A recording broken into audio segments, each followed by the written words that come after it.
ಕರೆದನು ಹರುಷದಿ. ಗೊಲ್ಲ ಕರೆದ ಧ್ವನಿಯ ಕೇಳಿ ಎಲ್ಲ ಹಸುಗಳು ಬಂದು ನಿಂತು ಚೆಲ್ಲಿಸೂಸಿ ಹಾಲು ಕರೆಯಲು ಅಲ್ಲಿ ತುಂಬಿತು ಬಿಂದಿಗೆ.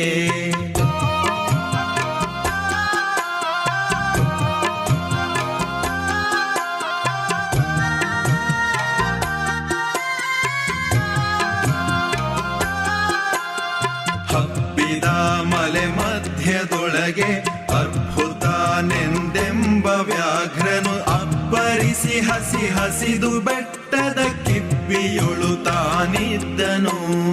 ಪುಣ್ಯಕೋಟಿ ಎಂಬ ಗೋವು ತನ್ನ ಕಂದನ ನೆನೆದುಕೊಂಡು ಮುನ್ನ ಹಾಲನು ಕೊಡುವೆನೆನುತ್ತಾ ಚಂದದಲ್ಲಿ ತಾ ಬರುತ್ತಿರೆ.